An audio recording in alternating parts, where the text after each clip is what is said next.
here on the shores of Scambia Lakes. It's getting into the latter part of October, and the Roselle, Gongura, whatever you want to call it, is growing like crazy. The red varieties we also call Florida Cranberry, and we're making the Florida Cranberry sauce. And wow, it is so delicious. The ice drinks, the syrups, nothing like it, folks. Very, very delicious fruit. So the Thai variety has been flowering and fruiting since October 6th. We got other Asian red varieties, not right here, but over farther in another area. We were just looking at them, that are just starting today to show signs that they're going to be flowering. The little calyxes are coming out on them. And here's another big forest of green emerald. Emerald green, that is, emerald green. Look at there, there's a little emerald green frog right there on the emerald green gongura plant. Blended right in. Okay, these are growing really good. Folks, a lot of these were planted in pots and we never were able to transplant them. We never sold any, hardly any. People don't seem to want them. They don't care. They don't know what they are. Hundreds of them in pots. People could have had them in their yards, but no, instead they're bursting through the pots and going into the ground, and this is how they're growing. So we do recommend early spring planting in pots, but don't overdo it like us. Get them in the ground, right in the ground. Very early spring. Of course, the warmer earth in the black pots helps to germinate them, and then you can transplant some. But put them right in the ground, like these ones right here. Look at this row here, all right in the ground. All these right here, planted right in the ground and doing just great. We like to make a little forest of them, not a single row, but you know, think of 3 rows with planted every 6 inches or so. Ultimately, if they're growing about a foot apart, that's a good dense planting. 2 foot apart's great. I mean, they'll have more sunlight and they'll fill the space, I'm telling you. We can see that with the transplants down there. Anyways, the Thai are in full bloom right now. Lots of flowers every day. And these fruits just keep growing. These seed calyxes are emerging, so we're starting to make our first batches of everything. Jellies, syrups, frozen concentrates, wines, everything.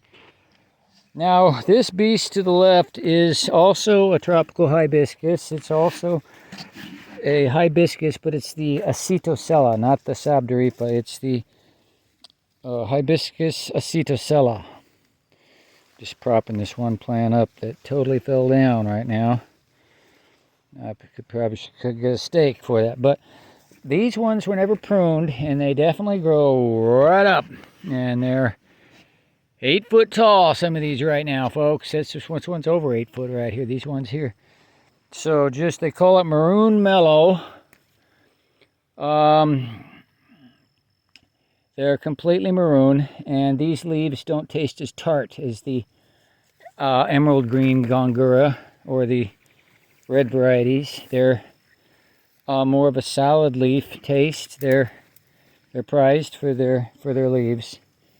And we're going to see what the fruits look like here. It's our first year growing these. We're eager to see the flowers and fruits on those. So we're walking up the bank here, and there are sweet potatoes down in here somewhere, but I'm telling you, next year I'm putting them direct in the ground. I try to do a transplanting thing with a little slips and all, and I tell you, there just wasn't time for that. You just got to get them right out here in the ground. Just let them grow. Anyways, so emerald green gongura. This whole grove is a white blackberry grove with 8 foot spacings in the rows, and these plants are all planted next to the blackberries or right in between the rows. There's a lot of dead wood on the blackberries right now, and they need maintenance. They need remove the dead wood. They need mulching and all. We'll get to that later.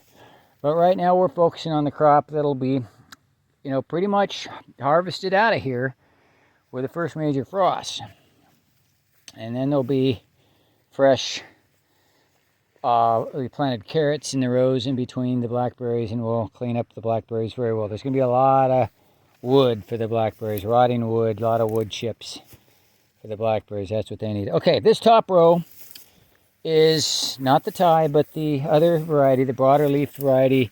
And yes, indeed, we see it. The first day that we're seeing the little seed calyx is emerging on this variety. So these will be flowering like crazy soon. We think that this variety's perhaps might have a bigger fruit than the Thai. The Thai fruits are getting big here. Look at that. The Thai plants, maybe a little smaller on average than the others. I don't know. It's hard to say. The leaves are a little thinner. They're all good. They're all doing good. They're all planted late out here. They would have been bigger if we would have planted them earlier, but we had a problem with seed, and the seed that we had from last year's crop were killed off in the frost, and we didn't store them in a warm enough place apparently, and other factors. But all is good. They catch up. There are carrots planted in this row, so I'm going to be careful where I step. Right here, this area that's been hand-tilled a bit and forked. It's been forked. I've dug in with a fork to loosen up the soil a bit, and I harvested carrots out of here and cleared out weeds. And what is growing in here also is the white turmeric. And those have been there since spring.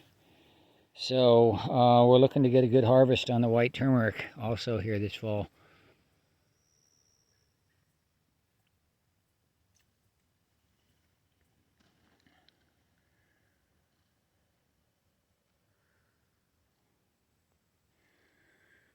Those are carrots, folks. All those little green things there. They're sprouting up.